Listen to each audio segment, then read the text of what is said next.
আমরা পেয়েছি সাবেক মন্ত্রী, আওয়ামী লীগের প্রেসিডিয়ামের সদস্য জুনায়েদ আহমেদ পলক। আপনাকে আমাদের অনুষ্ঠানে স্বাগত জানাই। আমাদের সাথে আরো থাকছেন ডক্টর মোহাম্মদ ইউনুস। ডক্টর মোহাম্মদ ইউনুস, আপনাকে আমাদের অনুষ্ঠানে স্বাগত জানাই। আমার একজন ভারতীয় সাংবাদিক বন্ধু আমাকে বলেছেন যে শেখ হাসিনার পার্লামেন্ট নাকি এখন কলকাতা, শেখ হাসিনার ক্যাবিনেট সদস্যরা কি সত্যি এখন দিল্লিতে? বলো। আমাদের যদি কোনো ভুল হয়, অপরাধ হয়, তাহলে সেই ভুলের শাস্তি বা সংশোধনের সুযোগ আপনারা আমাদেরকে দিবেন, কিন্তু মাননীয় প্রধানমন্ত্রী জননেত্রী শেখ হাসিনাকে দয়া করে আপনারা ভুল বুঝবেন না।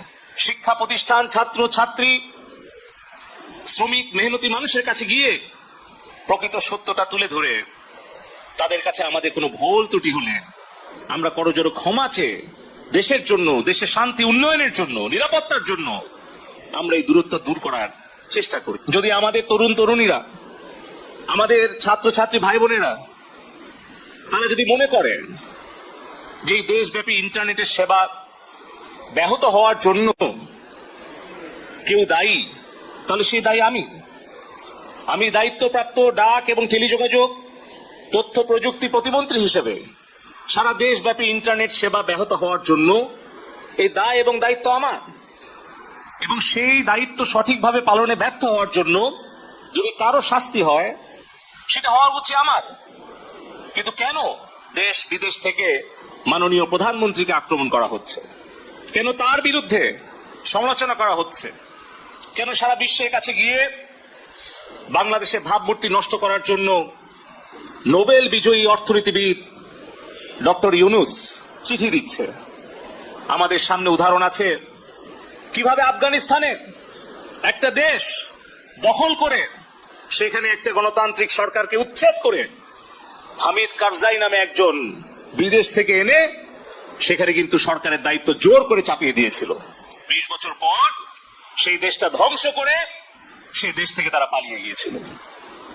এই বাংলাদেশ নিয়ে আবারও ওই রকম হামিদ কারজাই মার্কা একটা সরকার বসানোর জন্য বাংলাদেশে কিছু মুখোশধারী স্বাধীনতা বিরোধী চক্রান্তকারী বিদেশের এজেন্ট তাদেরকে গুছিয়ে গুছিয়ে আপনারা দেখবেন যে তারা টেলিভিশনের সামনে এসে অনেক ভালো ভালো কথা, মিষ্টি মিষ্টি কথা বলছে, কিন্তু তাদের পেছনে যে ষড়যন্ত্র সেটা হয়তো উদ্ঘাটন করতে আমাদের সময় লাগবে, সেটা হয়তো দেশের জনগণকে উপলব্ধি করতে সময় লাগবে, কিন্তু সেই সময়ের মধ্যে আমার সোনার বাংলাদেশের যে ক্ষতি হয়ে যাবে সেই ক্ষতি কিন্তু আমরা কোনোদিন কাটিয়ে উঠতে পারবো না।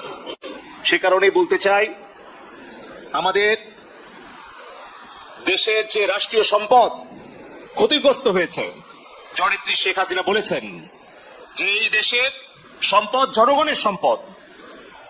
এই বাংলাদেশে এলিভেটেড এক্সপ্রেসওয়ে, মেট্রো রেল, আমাদের স্বপ্নের পদ্মা সেতু, ডিজিটাল বাংলাদেশের যা কিছু অর্জন, এই সব কিছু কিন্তু জনগণের কষ্টার্জিত ট্যাক্সের পয়সা দিয়ে হয়েছে। প্রবাসে আমাদের 1 কোটি কর্মী ভাই বোনদের রেমিটেন্সের পয়সা দিয়ে হয়েছে। কিন্তু আজকে এই যে হাজার হাজার কোটি টাকার সম্পদের ক্ষতি যারা করছে তারা নিশ্চয়ই বাংলাদেশে ভালো চাইতে পারে না।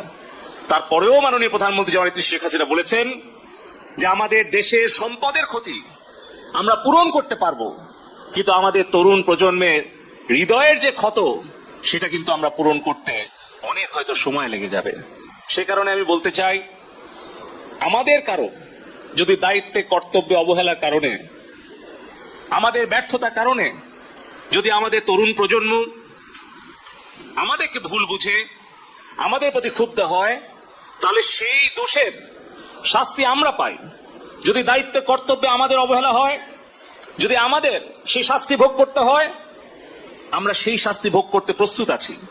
যে কোনো সিদ্ধান্ত মাথা পেতে নিতে রাজি আছি, কিন্তু আমাদের কষ্ট হয় যখন আমাদের কোনো ভুল বা আমাদের কোনো ব্যর্থতার কারণে আমাদের প্রাণপ্রিয় নেত্রী জননেত্রী শেখ হাসিনাকে দোষারোপ করা হয়, তার বিরুদ্ধে সমালোচনা এবং ষড়যন্ত্র করা হয়। সে কারণে আমি আবারও বলবো, আমাদের দেশের 5 কোটি ছাত্রছাত্রী ভাই বোনেরা আছে, আমাদের যদি কোনো ভুল হয়, অপরাধ হয়, তাহলে সেই ভুলের শাস্তি বা সংশোধনের সুযোগ আপনারা আমাদেরকে দিবেন। আপনাকে অনেক ধন্যবাদ, আপনি আমাদেরকে সময় দিয়েছেন। আমি সরাসরি প্রশ্নে চলে আসি। শেখ হাসিনা স্পষ্টতই আপনাকে অপছন্দ করেন, অনেক কিছুর জন্য আপনাকে দায়ী করেন, পদ্মা সেতু এবং এই সেই।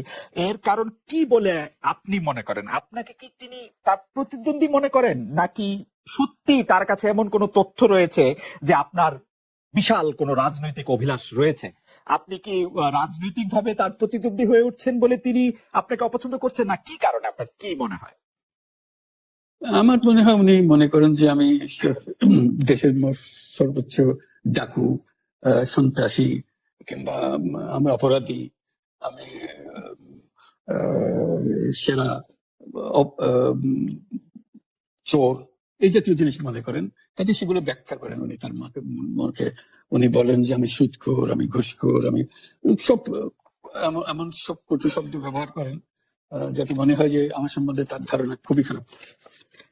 কিন্তু এইটা তো এরকম ছিল না।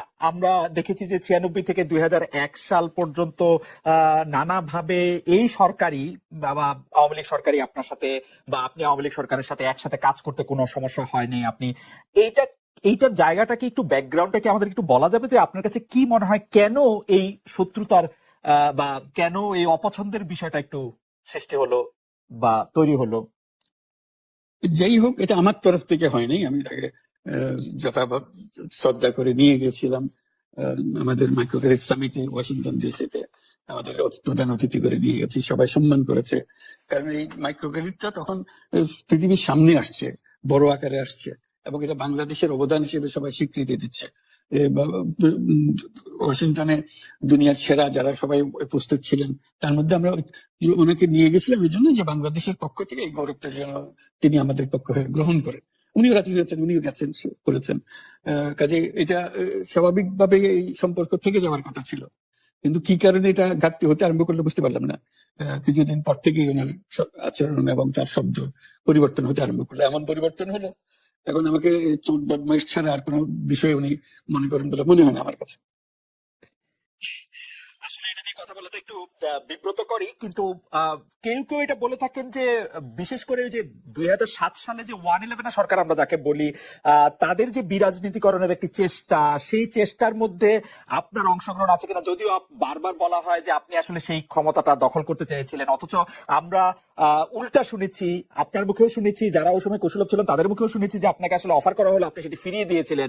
কিন্তু কেউ কেউ আবার বলে থাকেন আপনি একটা লম্বা সময়ের জন্য চেয়েছিলেন। এইটি কি একটা কোনো কারণ হতে পারে? এই ব্যাপারটি কি আমাদের দর্শকদের জন্য মানে বা ইয়েদের জন্য একটু আপনি পরিষ্কার করবেন যে আপনি আসলে রাষ্ট্রের সর্বোচ্চ ক্ষমতায় বা রাজনীতির জায়গায়, দেশ পরিচালনায়, সেগুলিতে আপনি আসলে আসতে চেয়েছিলেন কিনা, চান কিনা, বা ওই জায়গা থেকে? যদি চাইতাম খালেদ, যদি চাইতাম, তখন যখন মিলিটারি আমার বাসায় এসে বসে রইলো সারা রাত আমাকে রাজি করানোর জন্য, আমি তো লুফে নিতাম। রাজি করানোর জন্য বসে থাকতে হবে কেন? আমি যদি ক্ষমতায় চাইতাম বলে আজ চলেন চলেন, কি করতে, কি কোন জামাটা করতে হবে দেখিয়ে দেন, এখনই যাচ্ছি। আমি তো সেটা করিনি। তাদের সঙ্গে তর্ক করেছে, সারা রাত ধরে তর্ক করেছে যে না ভাই আমাকে দিয়েন না, আমি এই কাজের উপযুক্ত না, আপনারা অন্য লক্ষ্য যান। তারা আমার উপরে মন ঠিক করে ফেলেছে আমাকে নিতে হবে। আমি বারে বারে বলতেছি তাদেরকে, তারা নিরাশ হয়ে ফিরে গেল, বললো যে সকালবেলা আবার আসবো, সকালবেলায় আসলে তখন আপনি আমাদেরকে বলেন যে রাজি আছেন। আমি বললাম না, সকালবেলা আসলে একই কথা পাবেন। কারণ আমি তো, এটা এমন কিছু না যে মনের মধ্যে সন্দেহ রেখে, দ্বন্দ্ব রেখে আপনাদেরকে বলছি, অত্যন্ত পরিষ্কার ভাবে আপনাদের কাছে বলছি। কাজে তা না হলে তো আমি সঙ্গে সঙ্গে রাজি হয়ে যেতাম। কে ছাড়ে যে আপনাকে দেশের পুরো সরকারের প্রধান হবার জন্য আহ্বান জানাচ্ছে, বাংলাদেশে এরকম কয়জন মানুষ আছে বলে যে আমি এই দায়িত্ব গ্রহণ করবো না? আমি তো করলাম সেটা। এখন আমার নামে বলা হচ্ছে 10 বছর ছিল। আমি বছর নিয়ে প্রশ্নই উঠে না। প্রশ্ন হচ্ছে আগামীকাল সকালবেলা আপনি শপথ গ্রহণ করবেন, এই কথা। আমি বললাম না, করবো না। তারপরে এরপরে তো কয় বছর, কয় কাণ্ড। আমি 10 বছর দিয়ে কি করবোটা কি? আমি 10 বছর দিয়ে, আমি তো বলছি আমি এই কাজের জন্য নই। দেশে আমার দেশ পরিচালনা করা আমার দায়িত্ব না, আমার কাজ না। আমি জানি না এটা কিভাবে করতে হয়। আমি যেটা জানি সেটা করি। Make sense. আপনার মেয়ে মনিকা ইউনুস সম্প্রতি একটি সাক্ষাৎকার দিয়েছেন সিএনএন এ। সেখানে আমি তাকে একটু যদি অনুবাদ করি তাহলে সেরকম পড়তে পারবো যে আমি তাকে উদ্ধৃত করছি যে কোনো এক সময় প্রধানমন্ত্রী শেখ হাসিনা ও ডক্টর ইউনুস একসঙ্গে কাজ করেছেন। আমি আশা করি সেই সময়টা আবার ফিরে আসুক, শুধু গ্রামীণ কিংবা সংশ্লিষ্ট সব প্রতিষ্ঠানগুলির ভালোর জন্যই নয়। যদি তারা আবারও একসঙ্গে কাজ করেন তাহলে সেটা চমৎকার হবে।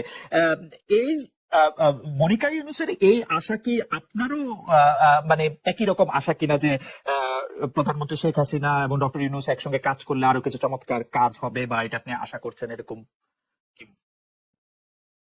এটা কি এটা কি এখন আমার জন্য করা যাচ্ছে না যে আমি নারাজ, যে এটা করতে চাই না? তুমি ভাবখানে এমন করছো যেন আমি আপত্তি করছি, আমি কাজ করতে চাই না।